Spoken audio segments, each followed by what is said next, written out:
It is your Classic Metal Show right here on the ClassicMetalShow.com. That's brand new stuff from the band Ashes of Aries. The name of the tune is Spirit of Man, and the name of the album is The Well of Souls. And the guy that's here, I guess, to dig up the Well of Souls and share it with all of us, it is the vocalist of the band. It is Matt Barlow. Matt, how are you, man? Good, man. How are you? Excellent. Well, Matt, gotta say right off the bat, what a great record, man. Just a big sounding, story-ish type of a cool record, man. Very good. Right on. That's what we're going for, man. Bombastic. That's what we're shooting for. And that, you know what, man, to be honest, that's one of those things that's kind of lost in this day of digital, is capturing that big giant sound. I mean, some people have been able to do it, but it seems like for most bands it really sounds like what it is, which is just layered instead of a big full sound. Do you hear that? Yeah, I kind of do. I got to say, I'm terrible because I don't listen to a lot of modern stuff. I don't know. Maybe that's a good thing. I don't know if maybe we work with Rob Osterlund from Terrarium Studios in Minneapolis.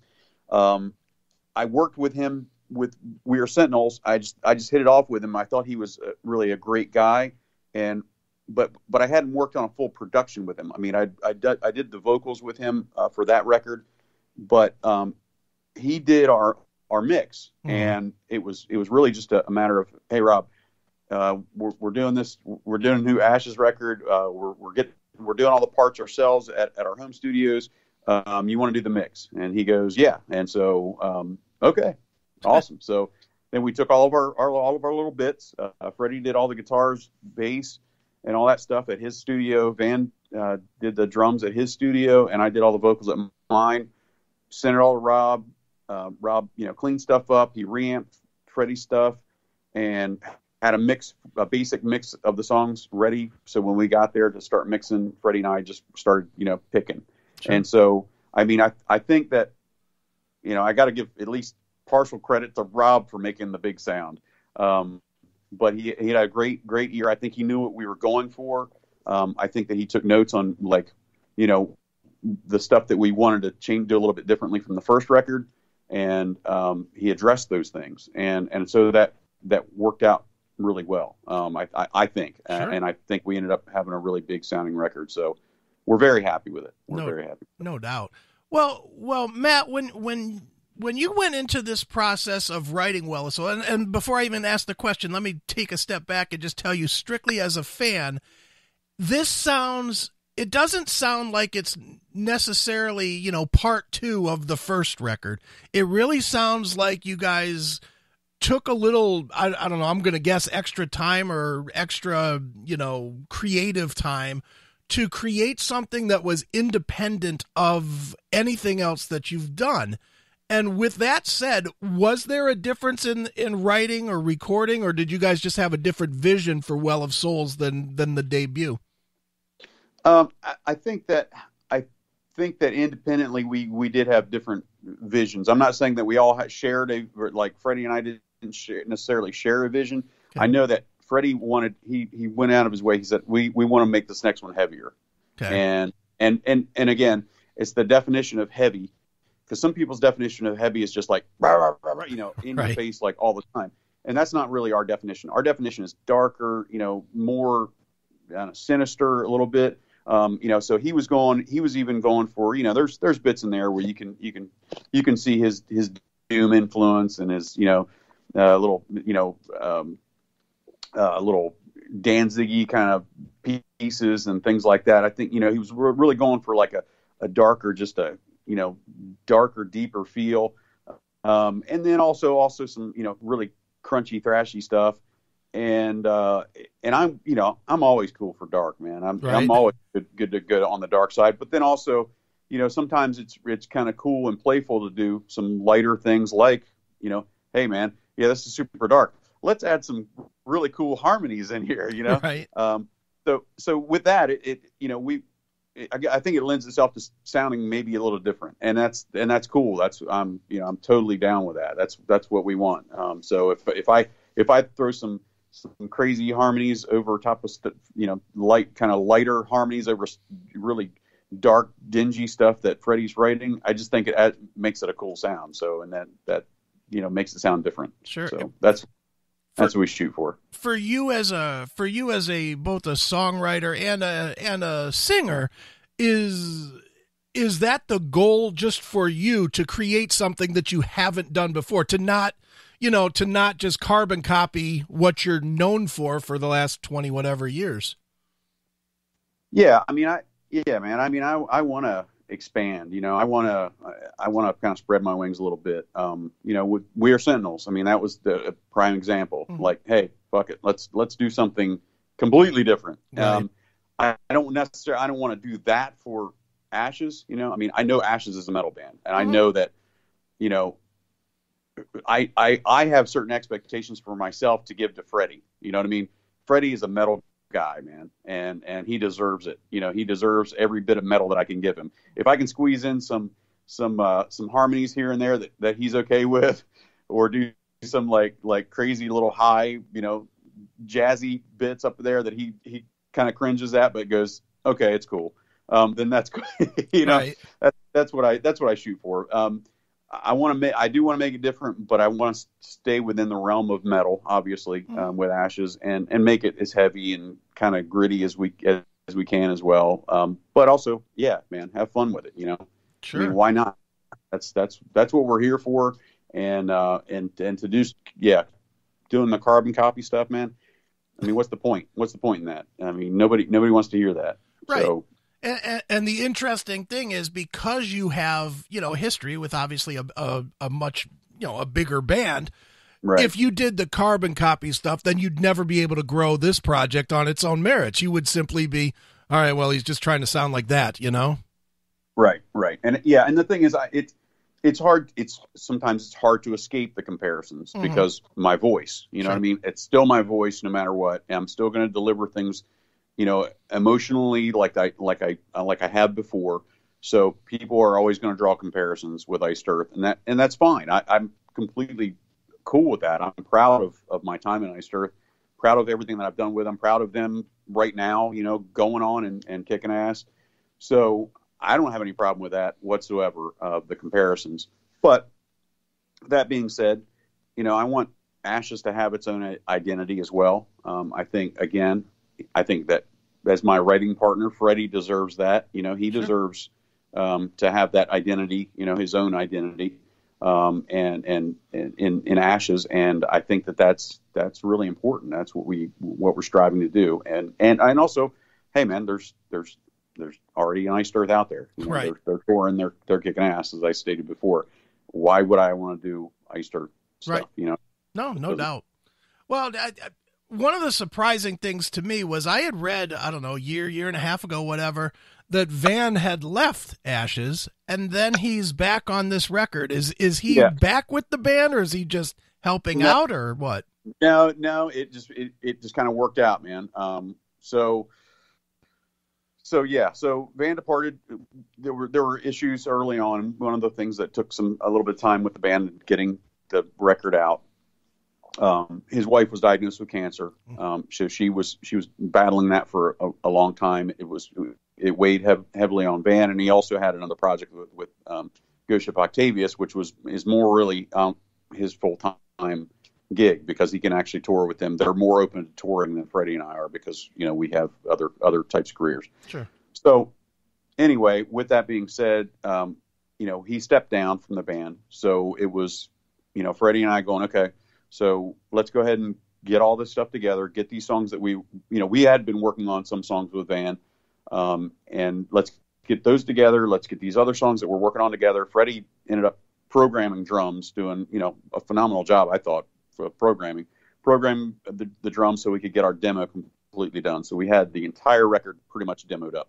Okay. And then we started shopping it, and so when we did, we had a couple of hits, and one of them was Roar. They offered us the best deal, and they were like, so are we ready to get a press with this? And we're like, no, no, we're not. I mean, it sounded great, man. I gotta say, it sounded great, because Freddie did a phenomenal job. So the demos were phenomenal, but we knew that we wanted to tweak things, and we knew we wanted a real drummer drumming it. So just so happened, we got up with Van and said, "Hey man, we know that you're in a hiatus right now. We got a deal with this record. Would you want to do the drums? Obviously you'll be paid." And he said, "Yeah." So he recorded all the drums at his studio. All Freddie's stuff was recorded at his, and then all the vocals recorded at mine. And wham bam, there you go, and that's it. So that's kind of how it worked out. It just so happened it worked out really well for both. Van again got paid for doing the songs, so that's cool, money in his pocket. It worked out great for us because we were sort of in a time crunch, and it would have been I think harder maybe finding another drummer that would do it and could do the songs, since Van already knew a lot of the songs, or at least had an idea about the songs. It didn't take him nearly as long to do the drum parts, and so it just worked out, man. No doubt. Now, Matt, what you're as aware as anybody of the state of, or the lack of state of, the music industry today. And I have to ask, man, do you have to make a conscious decision when you do a record of how much it's worth it to do a record versus how much you need that creative outlet for yourself to do a record? Does that make sense? Yeah, I think so, man. I mean, the thing is, I think that no matter what, I'm still going to write music, man. That's the cool thing about the programs that we have now. It's like, so I'd probably go out there and just start writing whatever, and it may not sound great, but it would sound cool to me, and I would love to do it. I love doing this because I know that I have a great writing partner in Freddie, and we can write records together, which is proven obvious. We can together we can rock it out. And so with that, man, we got all the time in the world, so we'll keep going. Got it, man. I hopefully Roar likes the outcome of this record. Hopefully they want another one from us, because we're more than willing to write them another one. And if we can keep it going, that's great. Does it take a lot of time to write songs? Obviously, sure. it does, man. We put a lot of time into it. We put a lot of love into it. So it is very cathartic at times, just to be able to go out there and just, sit with your thoughts and start, penning some lyrics and listening to music and getting a harmony, getting a melody for a chorus in your head, starting to throw some harmonies in there. I mean, if you like writing music, you know what I'm talking about. It's very much, to me, it's like, some people like painting, some people like, hell, man, I don't know. Yeah, I write books. Dogging. I write books. I have 5 books out, and I don't do it because of the money. That's for sure. Right. Yeah. So there you go. So exactly what I'm talking about. So maybe you just look at things differently, but to me, and honestly, it's weird how visual I am. It's funny. Rob and I have a little joke. Well, he had the joke before I knew what it was, but because we were talking about like how I write, and I'll go out and I've got my program, my Pro Tools program, and you can see everything, and so I start visualizing a song, and he says, but Matt, I'm an engineer, not an engine eye. I've got engineers, not engine eyes. Nice. So that's the thing. He's a total, and I am as well. But I sometimes I need that visual, and I can see where the things are, and it's weird. I can kind of see it in my head, the way that things are going to be written, the way that vocals layer over each other, and it's kind of beautiful. You know what I mean? When you're looking at it, it's so you kind of go, oh, this is neat how this builds and flows and all this stuff. So anyway, that's maybe that's my thing. I don't know. Now, you know what, man? I'm gonna be honest. It's totally not only your thing. I with my books, obviously a different thing, but with my books, I do the audiobook thing too, and I do it all myself. And when I'm looking at the WAV file, I can tell when I have too long of a gap or too short of a gap in between sentences and words and everything. Same thing. I can visualize it and I know what it's supposed to look like. And, right. and there's no real way to explain it. You know, I can't tell somebody else, well, this needs to be a 1/4 inch on your screen or whatever. You know, it doesn't work like that. Right. You just sort of see it and you know. You know, right. and that's pretty cool that I'm not the only one that thinks like that. Not the only crazy person, man. That's we share a common bond. There we go, man. Well, I know you said that you're obviously not going to be able to tour because of real life stepping in the way, but will you be able to get out there and play any shows, or maybe a showcase or something in Europe or something? Absolutely. We plan on, we actually did a tour for the last record, and it was cool. And we did some touring in the U.S. as well. We did a couple East Coast runs, and it was fun. But it's one of those things that's it's time and money. Two things that we've got to weigh out to see what the ultimately what the outcome is going to be. We at least have to end up with numbers straight across the board. We can't dip below that line. Otherwise, right. we're starting to get into our own finances, our own personal finances, and that's tough, man. It's really hard to explain that to folks in a way that they, I know everybody understands finances, and everybody understands, man, you can't live beyond your means, and that's kind of where we are with it. We just don't want to live beyond our means. If we have the means, if we know that we have guarantees or whatever.